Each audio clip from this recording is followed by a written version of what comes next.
Oxygen है वो theatre है मेरे लिए। जो वेबसाइट है उस पे तकरीबन 3,500 प्लेस के इंफॉर्मेशन है, 1000 प्लस प्लेस के रिव्यूज है, इंटरव्यूज है, वर्कशॉप्स हम डाल रहे हैं।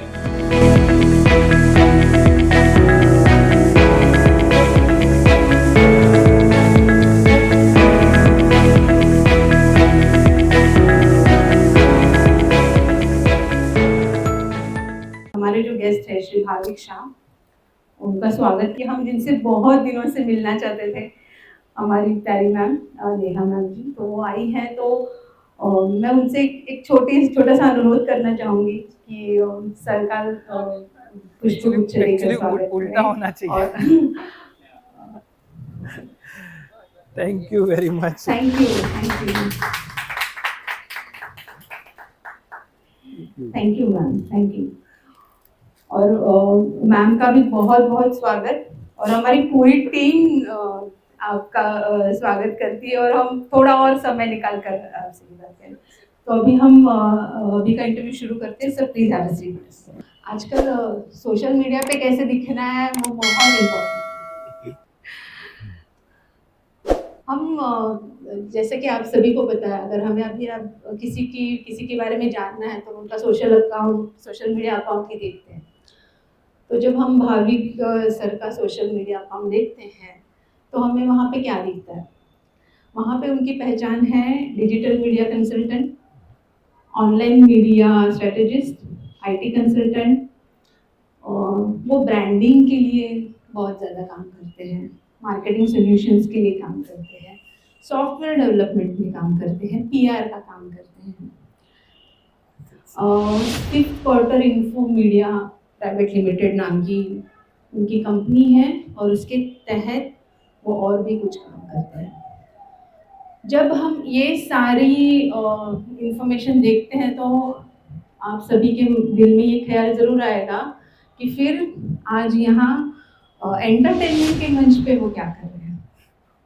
तो इसका जवाब ये है कि इसी फिफ्थ क्वार्टर मीडिया इंफोटेनमेंट के तहत वो एक मुंबई थिएटर गाइड.com नाम की वेबसाइट, एक बहुत ही अनूठा पोर्टल में कहूँगी जिसे, कि वैसे ही मुंबई में बहुत ही रेयर टाइप का एक थिएटर चलता है। मराठी, हिंदी, इंग्लिश, सारी भाषाओं में थिएटर जो दूसरे शहरों में नहीं होता, और टिकट निकाल कर भी, बिना टिकट के भी एक्सपेरिमेंटल इस तरह का थिएटर होता है जो दूसरे शहरों में नहीं होता। और सारी थिएटर एक्टिविटीज़ इस वेबसाइट पे कवर होती है। उनके schedules, reviews, workshops, interviews, theatre के बारे में जो भी चीज़ है वो वहाँ पे आपको मिल जाएगी। तो एक बहुत बड़ा डेटाबेस है, बहुत बड़ा ऑनलाइन प्लेटफॉर्म है। तो मैं जब से वो वेबसाइट रेफ़र कर रही हूँ, मुझे ये ख्याल बार-बार आया ही है दिमाग में कि क्यों और कैसे? क्यों और कैसे का जवाब थोड़ा शायद मैं बोलूँ तो इट्स एन इवोल्यूशन, वो इवॉल्व हुआ है। जैसे पता है कि मेरा बैकग्राउंड, मैंने प्रोडक्शन इंजीनियरिंग किया हुआ है, by profession I am an engineer. और उसके वजह से जो सहज जो होती है कि आईटी और उसी चीज़ में करते हैं, बट गुजराती फैमिली से हूँ, थिएटर देख के बड़ा हुआ हूँ। तो 1999 में जब इंटरनेट की बूम चली थी, तो उस टाइम पे एक गुजराती होने का एक दूसरा भी होता है कि बिजनेस तो करना ही है, जॉब नहीं करना है। तो जबकि मेरे फैमिली में मोस्ट ऑफ देम, मेरे पापा, मेरे अंकल सब ने जॉब किया है, बट पता नहीं मेरे माइंड में ये था कि कुछ बिजनेस करना है। तो ये सोच रहे थे कि क्या करें इंटरनेट पे। तो एंटरटेनमेंट इंडस्ट्री बहुत ऑब्वियस चॉइस आया था, और हमने फिल्म लाइन के लिए कुछ सोचा कि फिल्म लाइन में कुछ करते हैं। और वो जब डिस्कस कर रहे थे, तो वो डिस्कस करते करते एक ये भी आया कि थिएटर इंडस्ट्री में कुछ नहीं हो रहा है। फिल्म के लिए बहुत कुछ इन्फॉर्मेशन मिल जाती है न्यूज़पेपर में कहीं ना कहीं।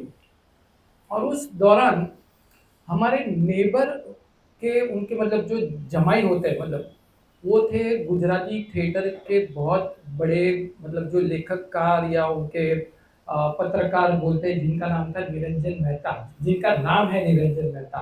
तो उनसे मुलाकात हुई तो बोला थिएटर के लिए तू कुछ कर सकता है तो मेरी जो हेल्प चाहिए वो मैं दे सकता हूँ। और ये जो उनका जो प्रेरणा बोल सकते हैं, मतलब कुछ करना चाहिए थिएटर इंडस्ट्री के लिए। और उस दौरान हमने जो बॉलीवुड के लिए साइट बनाई थी, उसमें हमने एक थिएटर सेक्शन चालू किया। 3 साल तक थिएटर सेक्शन उसी साइट, बॉलीवुड साइट के अंदर था। 2003 में कहीं पे ढूंढते ढूंढते एक डोमेन मिल गया, मुंबई थिएटर गाइड। यार यार डोमेन तो बहुत अच्छा है, हमने ले भी लिया, अभी इस पे क्या करते हैं। तो थोड़ा सोचने के बाद बोला कि इसके ऊपर एक डेडिकेटेड वेबसाइट बनाते हैं जो थिएटर के ऊपर होगा। बस थिएटर का कुछ करना था, और ये भी था कि कुछ नहीं है तो कुछ हम कर सकते हैं। और लकीली ये था कि हमारा जो कॉर्पोरेट बिजनेस था वो हमको उतना फंड्स दे पा रहा था कि हम ये जो एक्टिविटी कर रहे हैं उसको हम सस्टेन कर पाए। और लास्ट 20 साल से हम उसी ऑर्गेनाइजेशन जो हमारी फिफ्थ क्वार्टर इन्फो मीडिया है उसके तहत हम ये एक्टिविटीज कर पा रहे हैं। और हाँ, जबकि ये जो भी मतलब बोले कि ये सेटअप जो है Mumbai theatre guide it is not profitable, theatre profitable हो ही नहीं सकता है। हाँ, बट ये 100% ट्रू नहीं है, there can be lot of activities. तो हमने सोचा, हाँ, तो ये थिएटर एक्टिविटी हमने मुंबई थिएटर गाइड 2004 में चालू की, और तब से लेके आज तक हमने काफी अलग अलग एक्टिविटीज वैसी की है जो थिएटर को एक स्ट्रक्चर और एक ऑर्गेनाइजेशन में क्रिएट करे। थिएटर बहुत ही हमने इतनी सारी एक्टिविटीज की है जिसके थ्रू थिएटर को एक स्ट्रक्चर मिले, थिएटर का एक डेटाबेस बने, और उसके थ्रू हमने मुंबई थिएटर इंडस्ट्री को वर्ल्ड के साथ जोड़ा। और लास्ट 2 साल से मुंबई थिएटर गाइड में हम मुंबई छोड़ के काफ़ी अलग अलग सिटीज़ को भी कवर कर रहे हैं। हम पुणे कवर करते हैं, दिल्ली कवर करते हैं, अहमदाबाद, चेन्नई, बेंगलोर, वैसे अलग अलग सिटीज़ हमसे जितना हो पाता है हम ये करने का प्रयास कर रहे हैं। ओके। लेकिन इतने साल थिएटर में काम करना बिना स्टेज पे आए, Yes. इसके लिए कुछ और मोटिवेशन मेरे ख्याल से बहुत ज़रूरी है, क्योंकि कई बार थिएटर थिएटर रहे, फिल्म रहे, आर्टिस्ट की शुरुआत कहीं ना कहीं उसी चाह से होती है ना कि मैं जो सोच रही हूँ वो मैं कम्युनिकेट करना चाहती हूँ, लोगों तक पहुँचाना चाहते हैं, है ना। तो आपका ये मोटिवेशन क्या रहा कि अब आपने 2004 में तो पूरी तरह से ये शुरू Yes. कर लिया, आज हम 2025 में हैं, Yes. तो वो क्या चीज़ है जो आपको इतना बांधे रखी है अभी भी थिएटर से? उसका रीजन प्रोबेबली मेरा नेचर है। जो चीज मैं चालू करता हूँ और जिसके पीछे शायद मैं दिल लगा के काम करता हूँ तो मैं उसको छोड़ता नहीं हूँ कभी, एक अंजाम तक, मतलब एक रिजल्ट तक लेके जाके। और जो हमने सोचा था कि थिएटर के लिए कुछ करना है तो थिएटर में बहुत कुछ करने के लिए है। और ये हम रोज देख रहे हैं कि यहाँ पे कुछ अपॉर्चुनिटी होती है, वहाँ पे कुछ अपॉर्चुनिटी है। तो बड़े थिएटर्स, बड़े प्रोडक्शन हाउसेस को कुछ ना कुछ अपॉर्चुनिटी मिल जाती है, उनको फंड्स भी मिल जाती है, बड़े एक्टर्स होते हैं। बट छोटे छोटे ग्रुप से जिनके पास कॉन्टेक्ट अच्छा है, जिनके प्लेस अच्छे हैं, बट उनको कुछ नहीं मिल रहा है, तो हमने उसको लेके पॉकेट थिएटर कंसेप्ट चालू किया 2014-15 में। कोविड के पहले हम we were probably managing around 7-8 spaces in Mumbai, 7-8 spaces manage कर रहे थे, थाना में मैनेज कर रहे थे, मलाड मैनेज कर रहे थे, अंधेरी, बांद्रा। और 6 साल में हमने 500 के ऊपर शोज भी किए, छोटे छोटे ग्रुप्स को लेके कि आप आओ परफॉर्म करो, रेवेन्यू शेयर में करेंगे। तो हमने जो स्पेस ओनर्स थे उनके साथ भी वही बात की कि आप मंडे टू सैटरडे आप दिन में जो करना है कीजिए, हफ्ते में 4 घंटा 8 घंटा थिएटर के लिए दो, जो आपको एक अलग तरीके का रिकग्निशन देगा। आप दिन में जुम्बा करना है, योगा करना है, डांस करना है, करो, जहां से आपका रेवेन्यू आएगा। तो वो लेके हमने 500 के ऊपर प्लेस किए, जहाँ पे छोटे बड़े सब कलाकारों ने, मराठी गुजराती सब लोगों ने परफॉर्म किया है।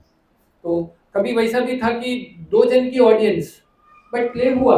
और सरप्राइजिंग बात थी कि वो प्ले था प्रतीक गांधी, मोहन नो मसालो, जब वो प्रतीक गांधी नहीं था। तो उसने बोला कि नहीं, हम करेंगे। बारिश था, फुल बारिश के सीजन में जुलाई महीने में शो था, और लोगों ने टिकट्स भी ली थी बट आ नहीं पाए। 2 जन थे और 2 जन भी फॉरेनर्स थे। मलाड में क्लैप में हम कर रहे थे, तो वो लोग ने बोला, आप what is the thing that you are planning, do it. 2 जन के लिए परफॉर्म किया, so that is theatre, show must go on. तो ये सारी चीजें हैं कि ये जो मतलब जो किक देती है, छोटी छोटी बातें, वो इंस्पायर करती है कि इसको और आगे नेक्स्ट लेवल पे लेके जाए। पिछले 3 एक सालों से शायद आप मुंबई काला घोड़ा फेस्टिवल से भी एसोसिएट Yes, है ना? yes, yes. तो वहाँ का अनुभव आप कुछ हमें बताएं। इट्स मतलब जो बोले काला घोड़ा, एनीवे सबको पता है कि it's a different kind of an festival. पूरे एशिया में उस लेवल का फेस्टिवल नहीं होता है। 14 वर्टिकल्स में एक्टिविटीज होती है 9 दिनों तक, और सब एक्टिविटीज फ्री ऑफ कॉस्ट होती है। तो जब हम मतलब मैं और मेरे साथ रवि मिश्रा जी है, जो हम दोनों वहाँ पे क्यूरेटर्स हैं। जब हमको ये अपॉर्चुनिटी आई, तो हमने बोला चलो let's do it and we. तो हमने उसको थोड़ा एक ऑर्गेनाइज स्ट्रक्चर में लेके आए कि नहीं, प्लेस, अरे तेरा प्ले है, चल आ जा, वो नहीं।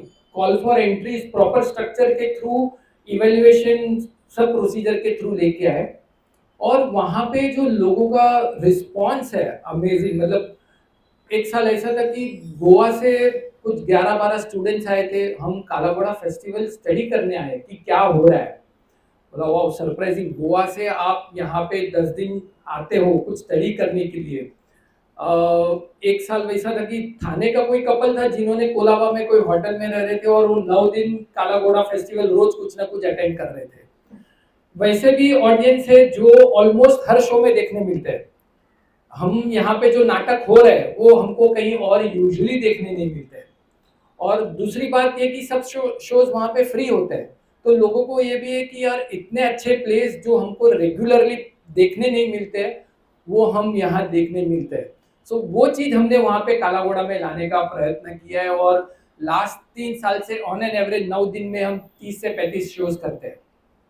जो लास्ट 2025 में, ये साल में हमने एक दिन पूरा सिर्फ 1 एक्स शोज किए थे। दिन में 6 back to back 1 X shows, और सब हाउसफुल। मतलब ये वाईबी चौहान में जो बड़ा थिएटर है, नीचे और ऊपर सीट टू सीट पैक, हमको ऑडियंस को ना बोलना पड़ता था कि भाई अभी हमारे पास जगह नहीं है। सो दैट्स द रिस्पॉन्स कि कुछ अच्छा चीज करते हो तो लोग उसको अप्रिशिएट करते हैं और आ जाते हैं, and that is what we love. तो बात वही है ना सर, आपको एक एक्सपीरियंस है कि आपने पॉकेट थिएटर किया है छोटे छोटे ग्रुप्स को लेकर, है ना? हाँ, अपॉर्चुनिटीज दी है, क्रिएट की है, और साथ ही साथ आपके पास फेस्टिवल का भी अनुभव है yes. कि एक प्ले लग रहा है। अभी लास्ट ईयर एक्चुअली मैंने भी आपके थ्रू अटेंड किया था काला घोड़ा, और I must tell you amazing place थे, अमेजिंग प्लेस थे। जो चॉइस मुझे बहुत बहुत पसंद आई थी, जो भी देखा ऐसा लग रहा था कि अरे भाई इससे बेहतर हो ही नहीं सकता। बट एक वहाँ है, वहाँ लोग लाइन लगा लगा कर थिएटर कर रहे, देख रहे हैं। और हमारे ग्रुप जैसे भी ग्रुप है जो छोटे छोटे जगहों पर कर रहे हैं, जो अपना कंटेंट लेकर स्ट्रगल भी कर रहे हैं, है ना? आपने उन लोगों के लिए इतना सारा काम भी किया ऑनलाइन। तो आप क्या देखते हैं कि कहाँ हम, हमारी तरफ से क्या कमी रह रही है, या हमें और कहाँ और जाकर कोशिश करनी चाहिए शायद?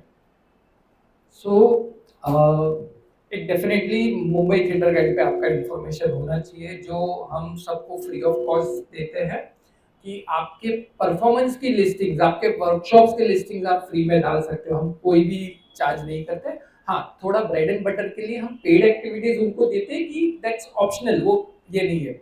दूसरा एक जो बहुत इंपॉर्टेंट एस्पेक्ट जो आज अवेलेबल है वो है सोशल मीडिया। आप इंस्टाग्राम, फेसबुक को प्लेटफॉर्म्स को यूज करो। आप उस प्लेटफॉर्म्स को यूज करके जितना हो सके आपके प्लेस के बारे में, आपके इवेंट्स के बारे में लोगों तक लेके जाओ। और डिजिटल मार्केटिंग कंसल्टेंट होने के नाते मैं ये भी बोल सकता हूँ कि जितना आप कंसिस्टेंटली लोगों के पास जाएंगे, आपकी अवेयरनेस तो डेफिनेटली बढ़ने वाली है। हाँ, ऑडियंस इमीडिएटली नहीं आएंगी, बट आप जितने अच्छी चीजें कर रहे हो, लोगों को उसका लोग उसको देखेंगे, नोटिस जरूर करेंगे। ओवर अ पीरियड वो ऑडियंस कन्वर्ट होना चालू होगी, है ना? आज कोई भी बड़ा थिएटर ग्रुप है, वो ऐसे ही नहीं हुआ है, उन्होंने भी स्ट्रगल की है अपने जमाने में। बट हम सक्सेस देखते हैं कि हाँ यार, अरे ये प्ले इतना बड़ा है, ये ग्रुप में तो हाउसफुल शोज हो रहे हैं। बट उनकी बैक स्टोरी शायद बहुत कम जन को पता होगा कि वो लोग ने कहाँ कहाँ जाके कैसे परफॉर्म किया है। तो वो चीज़ है कि आप कंसिस्टेंटली उस चीज़ के लिए जितना मेहनत कर सकते हो, थिएटर से रेवेन्यू नहीं आ रही है तो आप प्रोबेबली कुछ और माध्यम के थ्रू और मीडियम्स के थ्रू आप मे बी जॉब कर लो कहीं पे कुछ, तो आप ये एक्टिविटी को सपोर्ट कर पाओ, और टाइम आएगा आपको उसका रिस्पॉन्स मिलने ही वाला है। आपकी आशा के लिए धन्यवाद कि नहीं, सच में हमें थिएटर वालों को उसका इंजेक्शन लगाना बहुत ज़रूरी होता है बीच बीच में। और क्योंकि आपने कहते कहते एक दो बातें बहुत अच्छी की कि आप छोड़ते नहीं है जो चीज़ शुरू करेंगे, और I think that is really important.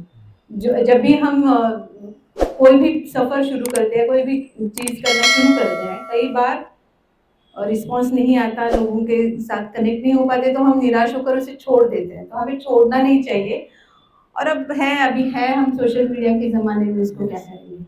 और दूसरी बात मुझे और एक यूनिक जो यहाँ लग रही है कि being a IT professional, software और इसमें आप हैं, और आज हम देख रहे हैं कि एआई का एक बहुत बड़ा डर सारे क्रिएटिव फील्ड के सामने है Yes. कि 4 प्रॉम्प्ट डाल दो, स्टोरी तैयार, स्क्रीन प्ले तैयार। हाँ, बराबर है। एक्टर्स को भी रिप्लेस किया जा सकता है, आवाज़ की भी ज़रूरत नहीं, आवाज़ पूरी कॉपी हो रही है।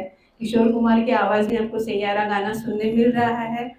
टाइटैनिक आपको माधुरी दीक्षित और सलमान खान की एक्टिंग की हुई आप देख सकते Yes. हो, है ना? तो ऐसे में आपको क्या लगता है कि ये जो लाइव कर चीज़ों वाला, लाइव कम्युनिकेशन वाला मीडियम है, इसका भविष्य क्या होगा? भविष्य क्या होगा वो तो वक्त ही बताएगा, बट हाँ, एआई फ्यूचर है, उसको हम निग्लेक्ट नहीं कर सकते। मतलब जो फ्यूचर दिख रहा है और जिस तरह से एआई लोग यूज कर रहे हैं, डेफिनेटली उसका एक अलग लेवल पे जाने वाला है। बट एक चीज ये है कि मैं एआई को कितने अच्छी तरीके से यूज कर सकता हूँ मेरे बेनिफिट के लिए। अगर मुझे कहीं पे मैं स्क्रिप्ट लिख रहा हूँ और कहीं पे अटकता हूँ, तो मैं ये एआई का यूज क्यों नहीं करूँ, है ना? तो मैं उस प्लेटफॉर्म को यूज करके मेरे बेनिफिट के लिए यूज करूँ, तो उसमें कोई मेरे ख्याल से गलत चीज नहीं है। बट हाँ, स्टोरी आइडिया आपकी होनी चाहिए, सब चीज आपका होना चाहिए। कहीं पे आप अटकते हो तो कर सकते हो। बाकी एडवर्टाइजिंग फील्ड में, बाकी बहुत जगह पे एआई यूज हो रहा है, सॉफ्टवेयर डेवलपमेंट में यूज हो रहा है, हम लोग रेगुलरली यूज कर रहे हैं। तो उसका आर्किटेक्चर के फील्ड में यूज हो रहा है, सब जगह पे एआई, मेडिकल साइंस में यूज हो रहा है। तो बेनिफिट यह है कि हम उस प्लेटफॉर्म को कैसे यूज करें जिसके थ्रू मेरा जो 10 घंटे का काम है शायद वो 1 घंटे में हो जाए।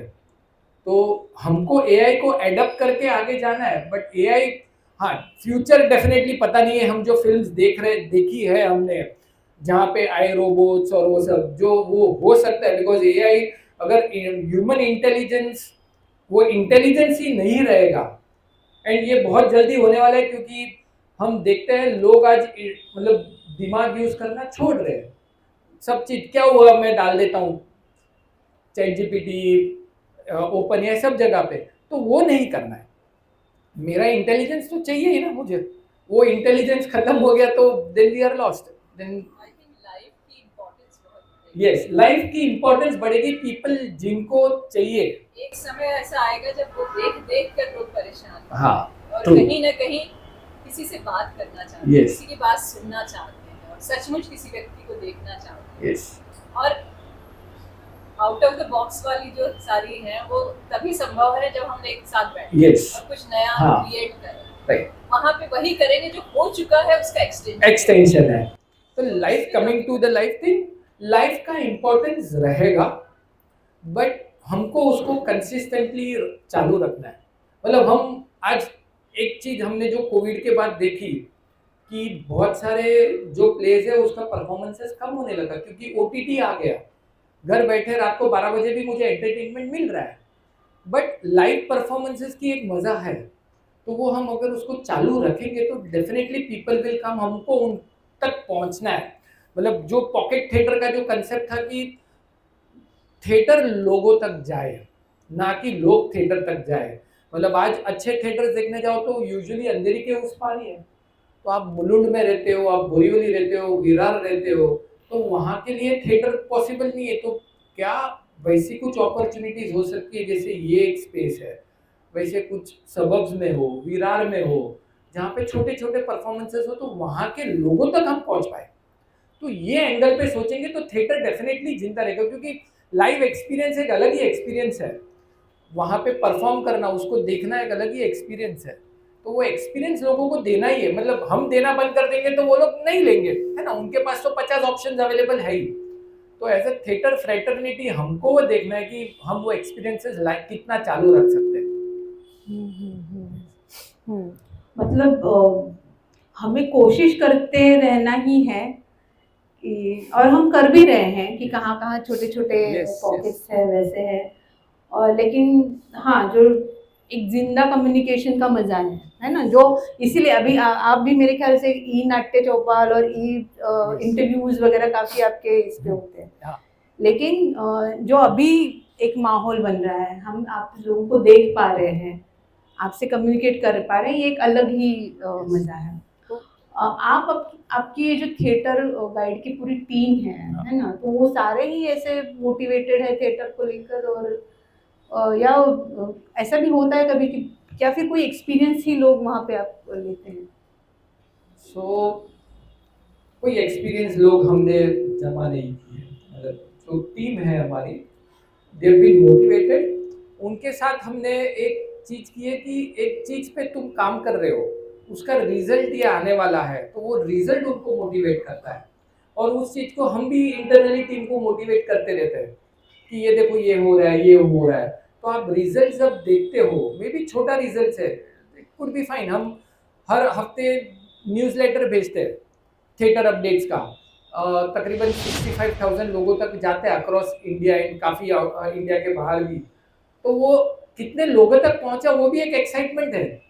तो हमारे साथ केवल है, वो यूजुअली उसको देखता है। तो हमारी जो टीम भी है वो मल्टीटास्किंग वाली टीम है। तो हमने उसी तरह से उनको डेवलप किया है कि तू एक्स भी करेगा, वाई भी करेगा, तो उनको एक्सपोजर भी अलग अलग दे रहे हैं। तो कभी उसको कुछ हमारे सॉफ्टवेयर की टीम में कहीं पे कुछ काम आता है तो वो वहां पे भी सपोर्ट कर लेता है। तो वो मल्टीटास्किंग के थ्रू उनका डेवलपमेंट भी होता है। सो दे आल्सो फील मोटिवेटेड कि हम एक ही चीज मोनोटोनस नहीं कर रहे हैं। तो that's what I believe in to. Okay. अगर मैं आपके इतने सारे एक्सपीरियंस के बाद अगर मैं आपसे पूछूं कि एक वाक्य में बताइए कि थिएटर आपके लिए क्या है? एक शब्द बहुत डिफिकल्ट है, बट एक एक वाक्य। हाँ, मैंने आपको थोड़े ज्यादा शब्द yes, दिए yes, हैं। हाँ। सो जिंदा रहने की जो क्या बोलते हैं ऑक्सीजन है, वो थिएटर है मेरे लिए। हाँ, कि जो ऑक्सीजन का काम करती है। अ, ये बहुत ही अच्छी बात सर ने कही कि क्योंकि वही है, आप उनका काम देखिए, और मेरे ख्याल से 89,000 के अबो आपके एफबी पेज के Yes, फॉलोअर्स हैं। yes.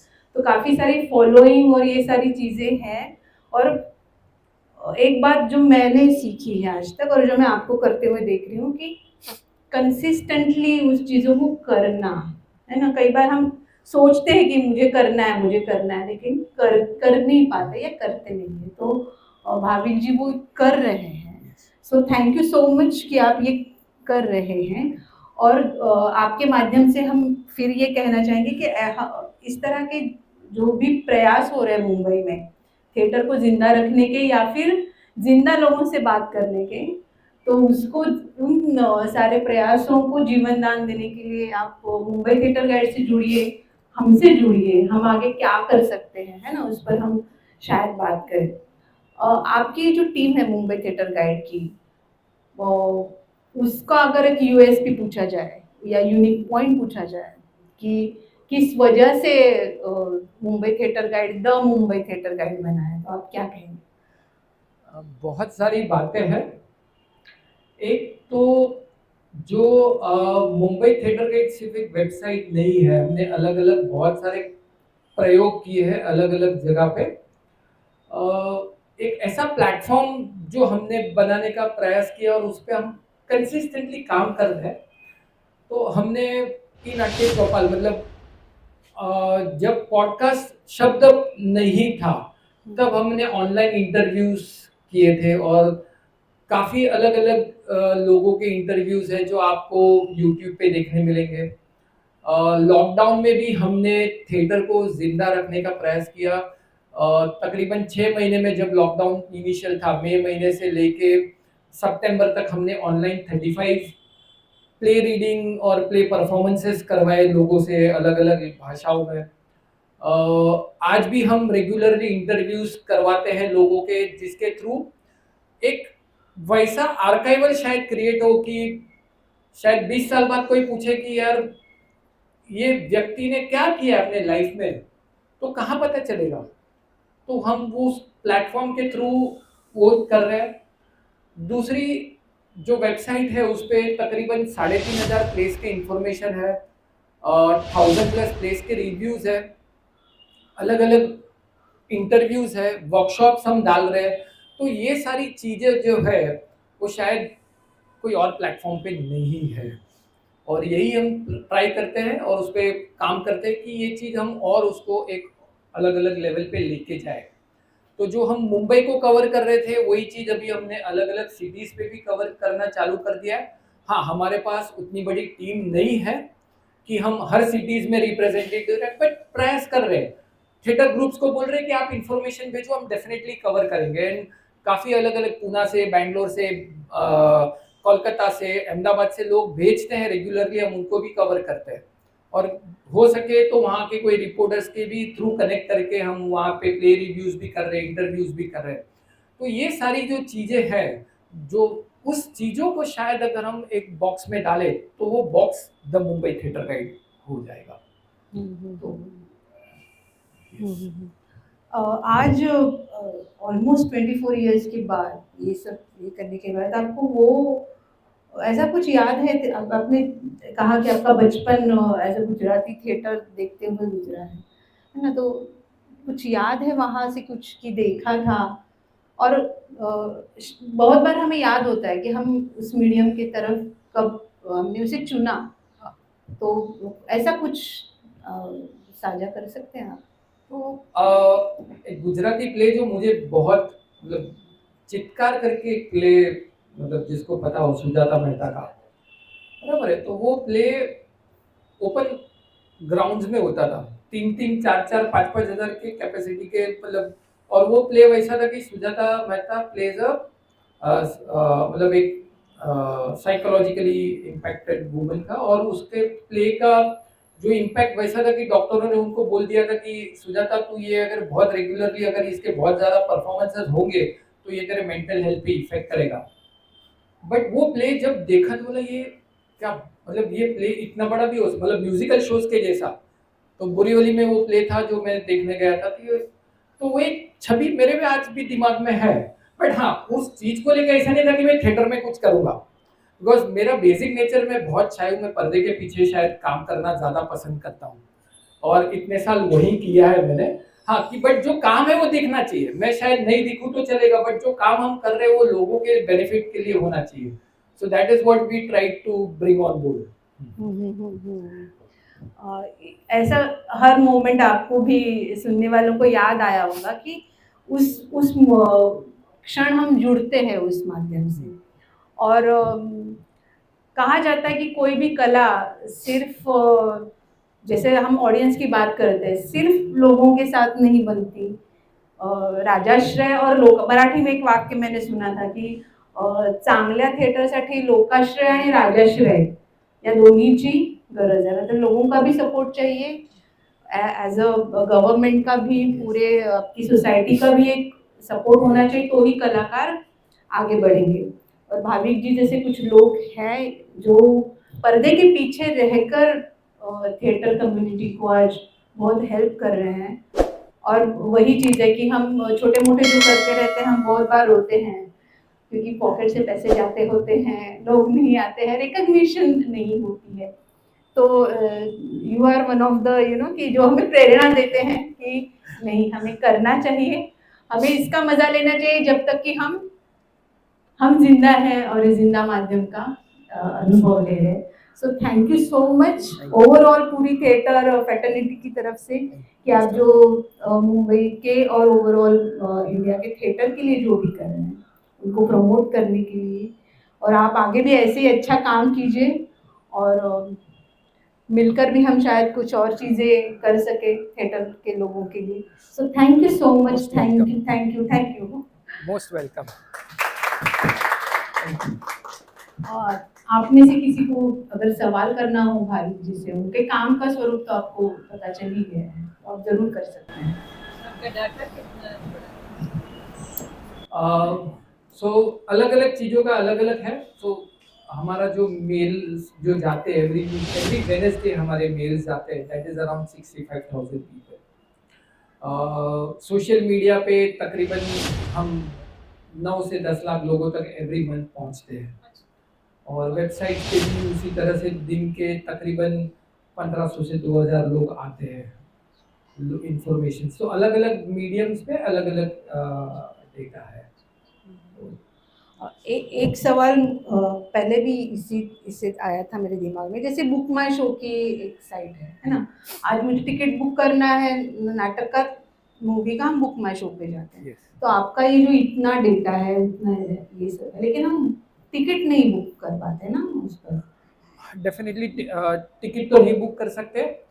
वो एक हमने थॉटफुली ये देखा था कि जब हम टिकट बुक्स के साथ मतलब उस मीडियम में जाएंगे तो हमारे लिए उस चीज को सस्टेन करना बहुत डिफिकल्ट हो जाएगा, क्योंकि टिकट इंजन बनाना बहुत बड़ी बात नहीं है, बट लोगों तक पहुंच के मैं थिएटर ग्रुप को टिकट सेल्स कर पाऊँ, तो मेरे पास उतना फंड्स नहीं है, मतलब जो हम ये सस्टेन कर रहे हैं। We are not funded by some venture capitalist या वैसा, तो वी आर सेल्फ फंडेड। तो हमने बोला कि हम वैसा इंफॉर्मेशन दे जो शायद कहीं अवेलेबल नहीं है, कोई भी न्यूज़पेपर में इतनी सारी इंफॉर्मेशन अवेलेबल नहीं होती है। तो वो चीज़ों को हमने बोला कि we will stick to our core fundamentals. वो कोर फंडामेंटल को लेके हम आगे जाएंगे। हम थिएटर के लिए जो आर्काइवल डेटा है या इंफॉर्मेशन है उस चीज़ को हम कंटिन्यू करेंगे। तो टिकट बुकिंग हमने नहीं, मतलब बहुत सारे बुक माई शो को छोड़ के अलग अलग बहुत सारे लोगों ने हमको अप्रोच भी किया कि आप हमको हेल्प करो, मतलब हम हेल्प कर पाएंगे, बट हाँ we will not want to sell tickets on our platform. वो एक बोलते ना कि ऐसे पॉलिसी डिसीजन हमने लिया था। क्योंकि वो बहुत ऑब्वियस सा क्वेश्चन आता है कि यहाँ इतनी थिएटर की इंफॉर्मेशन है, यस, तो मैं टिकट क्यों नहीं बुक कर पा हाँ। रही। और कैसा है कि Book My Show has been a platform, मतलब वहाँ पे आप फिल्म देखने जाते हो तो भी थिएटर मिलता है ना, या थिएटर देखना है तो वो एक प्लेटफॉर्म ऑलरेडी उस चीज के लिए बन चुका है। तो दूसरा वैसा प्लेटफॉर्म करना, उस लेवल तक लेके जाना बहुत डिफिकल्ट है किसी के लिए भी। आज बहुत सारे लोग कुछ ना कुछ छोटे मोटे कर रहे हैं, बट सस्टेन होना डिफिकल्ट है। तो जो चीज सस्टेन हो पाए वो हम सोच रहे कि उस चीज पे करें। अननेसेसरी वहां हम हाथ डाले, और जिस पे मैं अगर किसी ग्रुप को बोलता हूँ कि मैं आपका प्ले का बुकिंग यहाँ करता हूँ और मैं उसको 5 टिकट सेल्स भी नहीं दे पाया, तो दैट्स नो पॉइंट, मैं उसके लिए भी इनजस्टिस कर रहा हूँ। तो बेटर मैं उनको भी बोलता हूँ बुक माई शो पे जाओ, अच्छा प्लेटफॉर्म है। तो आपको हाँ, हम बहुत सारे अलग अलग एवेन्यूज के थ्रू प्रमोशंस करके जो हम उनको बुक माई शो तक लेके जाते हैं। तो टिकट सेल्स करना है वो हम हेल्प कर सकते हैं, क्योंकि बुक माई शो पे लोगों को एक कंफर्ट लेवल भी है ना, तो उस तरह से। किसी को कोई सवाल?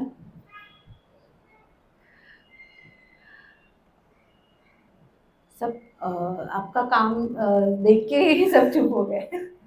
Sir thank you so much Thank sir. आपको फिर एक बार शुभकामनाएं, आपका काम बहुत आगे बढ़े और आप जिन जिन को हेल्प करें उनका भी काम आगे बढ़े। So thank you so much. Thank you very much, it's been a pleasure. और कथम जो प्लेटफॉर्म है वो भी उसी तरह से आगे बढ़े, यही हमारी शुभकामना है। और आज जो कम लोग हैं, ठीक है, theatre show must go on, कम लोग हैं तो क्या है, मतलब बट जो आए हैं वो कुछ सोच के आए हैं, तो वही तरीके से आप करते रहोगे तो डेफिनेटली प्रोबेबली ये जगह छोटी पड़ेगी और बड़ा वेन्यू आपको सिलेक्ट करना पड़े। Yes, यही yes, हमारी, yes, yes. Yes, thank you very much.